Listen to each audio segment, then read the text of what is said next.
ഗ്രീസിലെ കോടതികൾ ഉൾപ്പെടെയുള്ള പൊതുമന്ദിരങ്ങളിൽ നിന്നും ക്രിസ്ത്യൻ മതചിഹ്നങ്ങൾ നീക്കം ചെയ്യണമെന്ന ആവശ്യവുമായി നിരീശ്വരവാദ സംഘടനകൾ രംഗത്ത്. യൂണിയൻ ഓഫ് ഏത്യസ്റ്റ് എന്നറിയപ്പെടുന്ന സംഘടനയും രണ്ട് വ്യക്തികളും ചേർന്നാണ് ഈ ആവശ്യവുമായി യൂറോപ്യൻ മനുഷ്യാവകാശ കോടതിയെ സമീപിച്ചിരിക്കുന്നത്. കോടതി മുറികളിൽ ക്രിസ്തുവിന്റെയും കന്യാമറിയത്തിന്റെയും ചിത്രങ്ങളും ഐക്കണുകളും സ്ഥാപിക്കുന്നത് തങ്ങളുടെ അവകാശങ്ങളെ ലംഘിക്കുന്നുവെന്നാണ് ഹർജിക്കാരായ നിരീശ്വരവാദ സംഘടനകളുടെ പരാതി. ഇത്തരം ചിഹ്നങ്ങൾ കോടതിയുടെ നിഷ്പക്ഷതയെ ചോദ്യം ചെയ്യുന്നതാണെന്നും നീതിപൂർവമായ വിചാരണയ്ക്കുള്ള അവകാശത്തെയും ചിന്താ സ്വാതന്ത്ര്യത്തെയും ഹനിക്കുന്നുവെന്നുമാണ് ഇവരുടെ വാദം. നേരത്തെ ഗ്രീസിലെ ആഭ്യന്തര കോടതികൾ ഈ ആവശ്യം തള്ളിക്കളഞ്ഞതിനെ തുടർന്നാണ് ഇവർ യൂറോപ്യൻ കോടതിയെ സമീപിച്ചത്. അതേസമയം ക്രിസ്തീയമായ പൈതൃകങ്ങളെയും ചിഹ്നങ്ങളെയും അദൃശ്യമാക്കാനുള്ള ബോധപൂർവമായ നടപടിയുടെ ഭാഗമാണ് ഇത്തരം ഹർജികളെന്ന് ആരോപണമുണ്ട്. പൊതുയിടങ്ങളിലെ മതചിഹ്നങ്ങൾ നീക്കം ചെയ്യണമെന്ന ആവശ്യം മതസ്വാതന്ത്ര്യത്തിന്റെ തെറ്റായ വ്യാഖ്യാനമാണെന്നും ഈ ചിഹ്നങ്ങൾ രാജ്യത്തിന്റെ ചരിത്രത്തിന്റെയും സാംസ്കാരിക പൈതൃകത്തിന്റെയും ഭാഗമാണെന്നും കേസിൽ കക്ഷി ചേർക്കപ്പെട്ട ADF ഇന്റർനാഷണൽ ചൂണ്ടിക്കാട്ടുന്നു.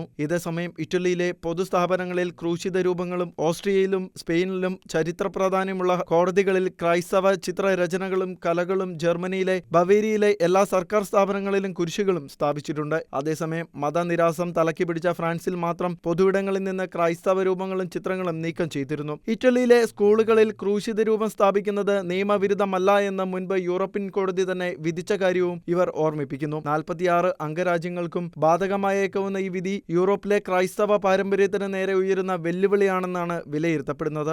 International desk, Shekinah news.